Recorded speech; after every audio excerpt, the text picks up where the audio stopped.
Olá, está começando o Direito Sem Fronteiras. Certamente você já ouviu falar a expressão crime do colarinho branco.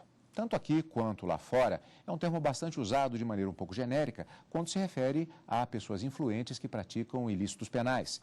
Este é o assunto do nosso programa desta semana. Os nossos convidados: recebemos o professor Léo da Silva Alves, jurista e professor de Direito Disciplinar, e o doutor Fernando Cocito, delegado adjunto da Delegacia de Repressão ao Crime Organizado, DECO, da Polícia Civil do Distrito Federal, e professor de Direito Criminal.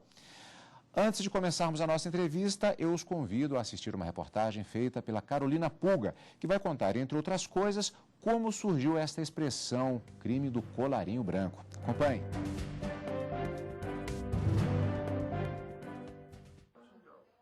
Crime do colarinho branco, uma expressão antiga que vira e mexe, está na boca do povo. É o desvio de dinheiro público, por autoridades e empresários envolvendo sempre o Serviço Público Federal. Quando um político desvia alguma verba ou faz algum crime contra o patrimônio público. O termo surgiu nos Estados Unidos lá atrás, ainda na década de 30. Foi usado para tratar de pessoas influentes da sociedade que praticaram fraudes e tramóias contra o sistema financeiro. Elas se aproveitavam do status que tinham para desviar dinheiro. Com o passar dos anos, a expressão se tornou muito conhecida, não só aqui no Brasil, como em todo o mundo. Diversos países desenvolveram tratados de cooperação para apurar crimes de colarinho branco. Aqui no Brasil, a Polícia Federal tem um núcleo que estuda esse tipo de legalidade praticada contra o sistema financeiro.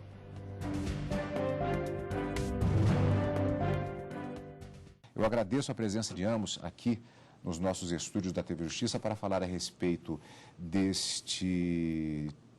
talvez dessa denominação de crime, que, como eu disse, ela é um pouco genérica, mas, na verdade, se formos analisar bem, ela se refere a ilícitos penais que estão dentro de um determinado espectro. Eu vou começar com o doutor Cocito. O que poderíamos falar, definir como sendo realmente crimes de colarinho branco do ponto de vista da lei?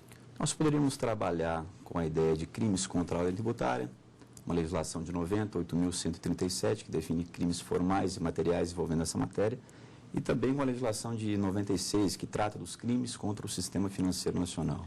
Se nós fôssemos fazer um apanhado de legislações a respeito da matéria, nós trabalharíamos também, porque estão intimamente ligadas com a ideia de lavagem de dinheiro, com a ideia da definição hoje atual de criminalidade organizada, porque são delitos, no mais às vezes, aí praticado por empresas do crime, faz parte de um conceito genérico de criminalidade sofisticada. Nós tínhamos aí pessoas que visam a supressão ou redução de tributo, mas que estão dentro de um conceito muito maior de criminalidade sofisticada.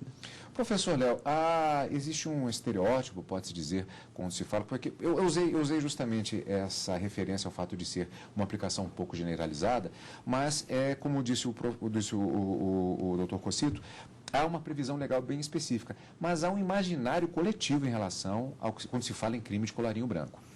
Esse imaginário tem um certo sentido. Nós aqui associamos muito o crime de colarinho branco aos crimes financeiros e com um pouquinho de extensão aos crimes contra a ordem econômica de maneira geral. Mas o imaginário popular está muito bem alinhado a estudos que já vêm sendo produzidos fora do Brasil, desde os anos 1930 e 1940, no sentido de identificar um outro perfil de criminoso. O criminoso tradicional é aquele que na Argentina chama-se de cara de prontuário. Aquele indivíduo que está nas ruas, que pratica o crime à luz do dia e que deixa vítimas individualizadas. Esse é o estereótipo do criminoso comum. Passou-se a estudar, no entanto, indivíduos que no silêncio dos seus gabinetes e pessoas encobertas pelo poder, pelo status, pelo glamour, praticam crimes também de alto potencial ofensivo.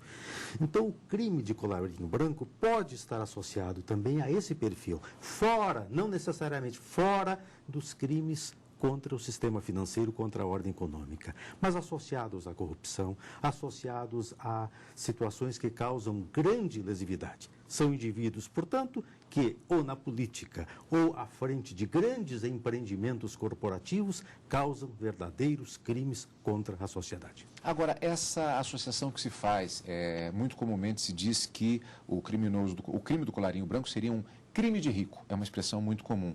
Nesse sentido, não reflete necessariamente uma realidade, porque, por exemplo, uma pessoa que esteja em todo o espectro que é possível, por exemplo, a liberação, vamos falar de serviço público, de uma determinada quantia, de um determinado processo burocrático ao qual pode ser subornado, ele não é necessariamente uma pessoa rica. Eu começo com o professor, depois eu passo ao delegado. Nesse sentido, a questão do poder e da colocação, a oportunidade faz o ladrão, acaba valendo também nesse sentido, não, professor? Não há uma fórmula fechada. A ótica dos meus estudos, eu vejo o criminoso de colarinho branco como aquele que tem um potencial econômico. Ele vale-se da sua presença na sociedade, da sua condição de estar geralmente acima de qualquer suspeita, do glamour, dos ambientes em que transita. Portanto, o criminoso de colarinho branco, no meu conceito, tem muito a ver, sim, como você bem disse, com o crime de rico.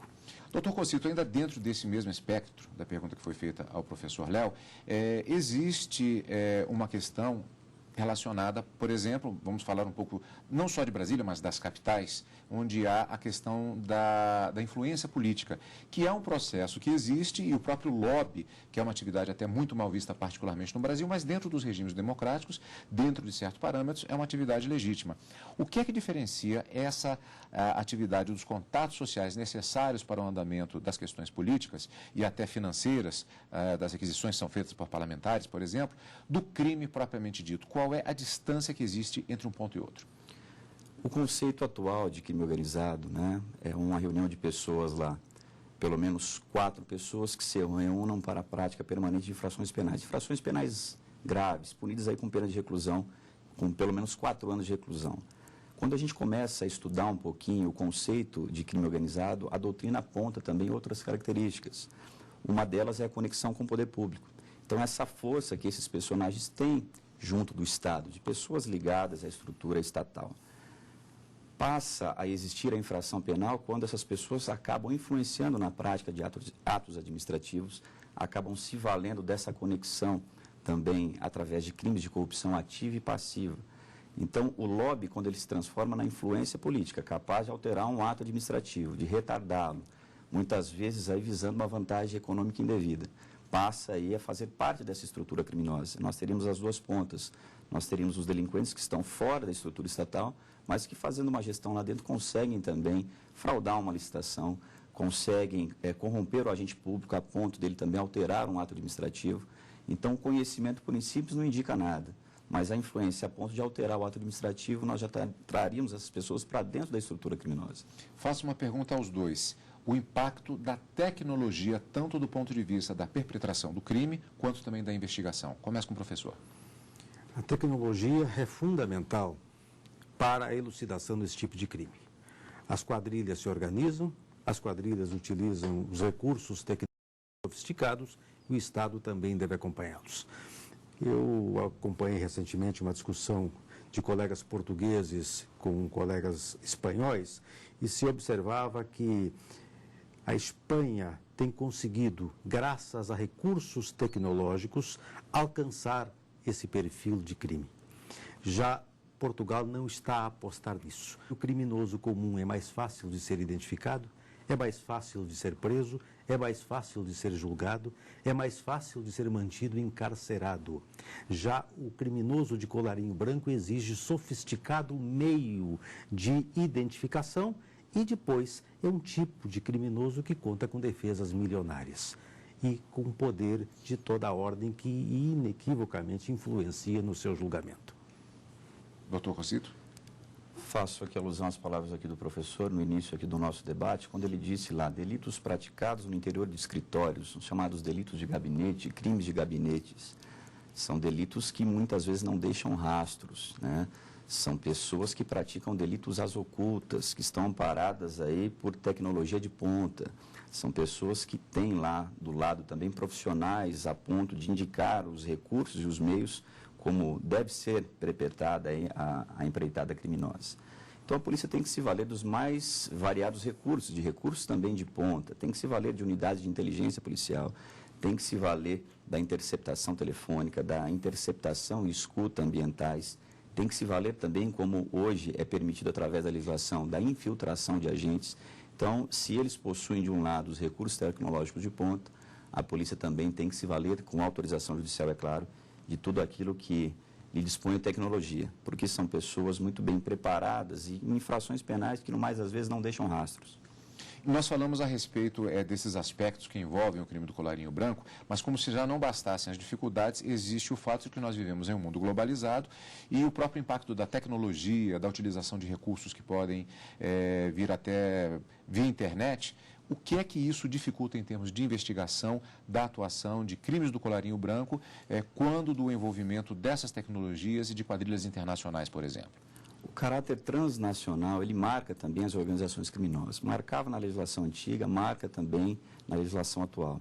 A lei diz lá, né, que constitui a organização criminosa essa reunião permanente para a prática de crimes graves ou uma reunião que vise lá crimes em caráter transnacional. Então, isso marca a criminalidade sofisticada. Essa é a legislação nossa a respeito da matéria.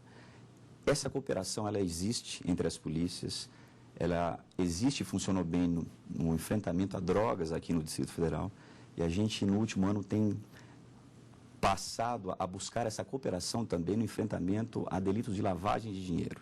Então, ela funcionou muito bem no enfrentamento a drogas.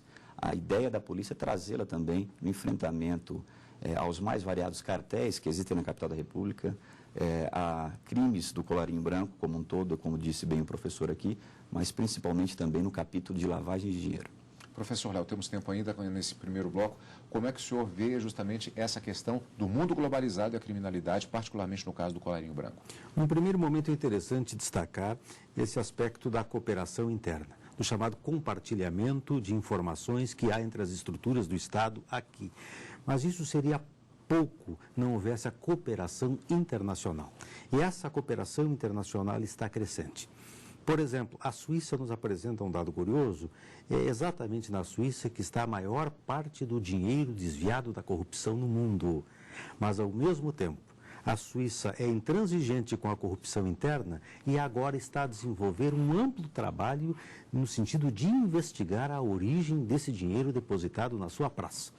Nos últimos anos, 6.600 casos de dinheiro sujo foram identificados, 353 da América do Sul. Lideram o ranking aqui na América do Sul, brasileiros e colombianos. E depois, no mundo, com dinheiro sujo na Suíça, estão corruptos do Caribe, da Itália e de países do leste europeu. Mas a Suíça está a nos dar esse modelo de cooperação internacional e nos últimos anos já repatriou cerca de 2 bilhões de dólares. Eu gostaria de insistir justamente nesse assunto com relação ao caso da Suíça e também outros casos famosos, o professor já citou alguns também, dos famosos paraísos fiscais, onde tradicionalmente vai parar esse dinheiro que acaba sendo desviado, especificamente nesse caso dos crimes de colarinho branco. Mas eu vou pedir um tempinho só, porque nós vamos para um rápido intervalo. A gente volta em instantes com a continuação do nosso tema da semana, no nosso programa Direitos Sem Fronteiras. Voltamos já. A Universidade Luterana do Brasil será a sede da segunda Semana Acadêmica de Direito. O evento acontece entre os dias 22 e 24 de outubro, no campus da cidade de Guaíba, no Rio Grande do Sul. Informações e inscrições no site www.integraleventos.com.br.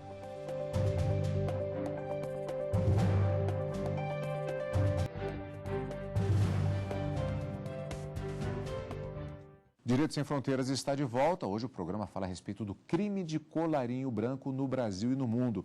Falávamos exatamente no final do bloco anterior a respeito deste caráter transnacional que marca, na verdade, diversos ilícitos penais. Infelizmente, é uma marca que nós temos hoje em dia por conta do próprio impacto da tecnologia, a própria facilidade de transporte. Isso tudo, infelizmente, traz benefícios, mas também traz este preço. E o professor Léo falava exatamente a respeito do modelo suíço, atualmente vem tentando sanar um problema, na verdade, antigo. Sempre foram apontados os bancos suíços como a parte final, o ponto final, onde vai parar justamente o dinheiro que muitas vezes é proveniente dessas situações. Há esse esforço agora especificamente no caso da Suíça, mas eu pergunto como é que fica em relação a outros paraísos fiscais que existem no mundo, onde há uma resistência, uma movimentação muito grande e uma dificuldade, eu acredito, para a própria polícia, no caso, para fazer a investigação com relação a esse dinheiro. A investigação é complexa. Agora, nós temos que deixar bem claro que a legislação mudou recentemente e nos facilitou muito a vida. Os órgãos de persecução penal hoje encaminham com muito mais tranquilidade, porque nós tínhamos uma lei de lavagem de dinheiro que era de segunda geração. Essa lei exigia que o camarada estivesse lavando, branqueando dinheiro sujo de determinados delitos, né, delitos chamados de delitos anteriores. Entre esses delitos anteriores, nós não tínhamos lá os crimes contra a ordem tributária, por exemplo. Nós só tínhamos lá os crimes com relação contra o sistema financeiro. Hoje não existe mais esse rol de delitos anteriores. E nós temos lá mecanismos de alcançar, então, a lavagem, a apreensão, o perdimento de bens, né, ou seja, daquele que oculta ou dissimula o produto ou proveito de qualquer infração penal anterior, seja uma contravenção de jogo de azar, de jogo do bicho, seja um delito contra a ordem tributária, tudo hoje pode ser alcançado pelo Estado através de seus órgãos de persecução. E essa nova legislação, que alterou lá a lei de 98 de lavagem de capitais, ela permite, inclusive, a alienação antecipada desses bens que foram arrestados ou sequestrados pelos órgãos de persecução. Permite também e é expressa na cooperação internacional. Então, nós temos uma legislação boa, e que isso fique bem claro, e isso nos facilitou bastante.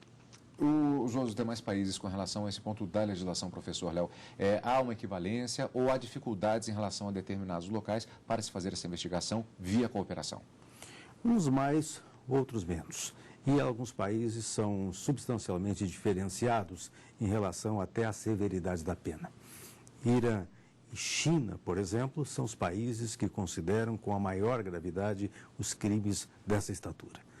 Agora, o curioso é que, apesar de todos esses esforços tecnológicos, de legislação e de cooperação, é um problema muito difícil a ser enfrentado.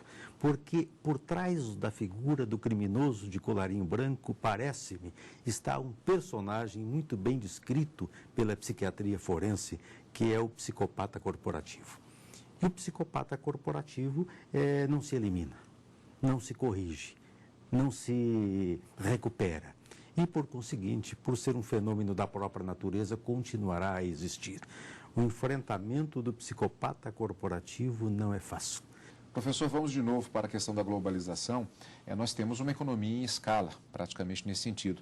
E poderíamos falar até, de certa forma, também em criminalidade em escala. E eu me lembro, não é o Iluminuras, mas eu vou fazer uma referência literária aqui, que é aquele livro Camorra, que fala a respeito, ou melhor, Gomorra, que fala a respeito da Camorra italiana. E numa definição que já foi dada a respeito desse livro, é que ele é um livro absolutamente assustador. Lá pela página 10 você já está absolutamente apavorado pelas conexões inimagináveis que são ali expostas.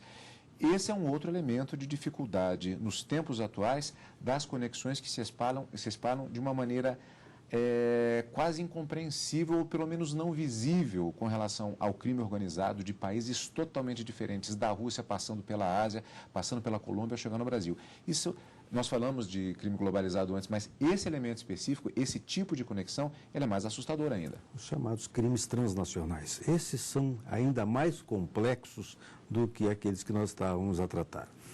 E eles são responsáveis, em grande parte, pela situação que a Europa atualmente vive. Itália, Grécia e Portugal são os 3 países mais envolvidos hoje, talvez, em nível de Europa, nos chamados crimes transnacionais. E não é sem razão que são os 3 que estão mais afundados na crise.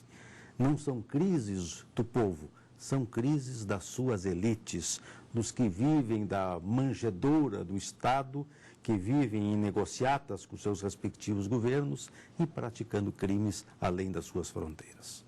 O senhor falou exatamente a respeito dos países que estão, particularmente, vou citar a Grécia também, nesse problema da crise econômica. Quando a polícia está acompanhando casos assim que percebe essas conexões, particularmente nesses países que têm essa situação, é verificável que a crise econômica está aumentando a incidência também desses crimes de colarinho branco, professor? Essa não é a realidade nossa, né? Eu acho que a conexão com o poder público, ela existe na capital da República, existe no Brasil todo.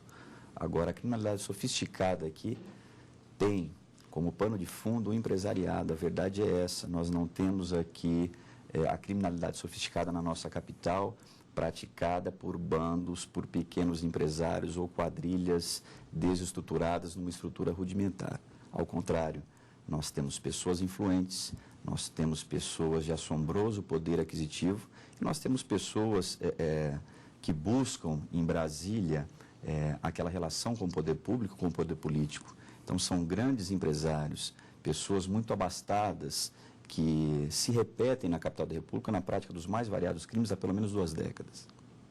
Eu faço uma pergunta a ambos para encerrarmos. O que podemos falar em termos de perspectiva de melhoria, tanto do arcabouço do Estado, quanto também do arcabouço jurídico para o combate a esse tipo de criminalidade? A polícia tem que conversar mais com a Receita Federal. Nós temos que buscar auxílio um dos outros no enfrentamento dessa criminalidade que é sofisticada, que possui a melhor metodologia de trabalho, que é muito bem influenciada no aspecto político e também por bons profissionais, por contadores, por administradores de empresas, etc.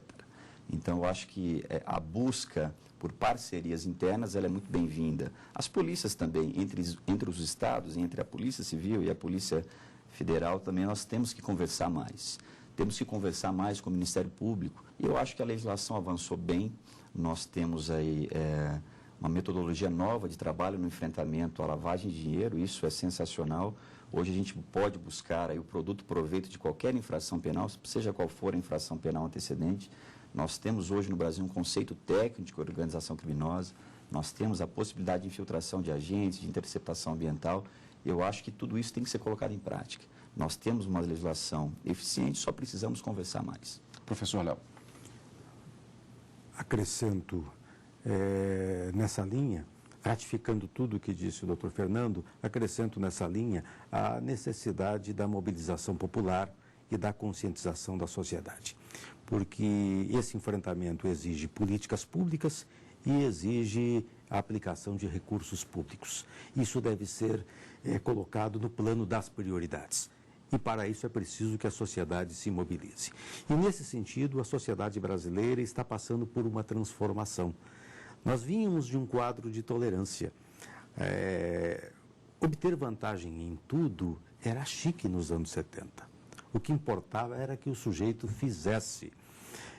O Walt Disney, quando resolveu homenagear o povo brasileiro, criou um personagem, o Zé Carioca, que era um sujeito malandro, que vivia à custa dos outros, e esse era o perfil que se tinha, portanto, do brasileiro num ambiente ético tolerável. Hoje, a diferença é que não mais se tolera isso. A sociedade cobra outros padrões de dignidade. E a partir da mobilização da sociedade, os administradores públicos deverão mudar as estruturas do Estado, para que a gente tenha uma sociedade igualitária, para que todos os pobres e os ricos estejam junto à lei, no mesmo nível. Com estas palavras, nós encerramos o nosso Direito Sem Fronteiras desta semana. Nos fizeram companhia o professor Léo da Silva Alves, jurista e professor de Direito Disciplinar, e o delegado Fernando Cossito, da Polícia Civil do Distrito Federal, delegado adjunto da DECO, a Delegacia de Repressão ao Crime Organizado. Você gostou do nosso programa de hoje? Então reveja esta e outras edições em nosso site e envie também a sua sugestão para o e-mail, esse que aparece aí no vídeo. A gente tem um novo encontro na próxima semana. Eu te espero. Até lá!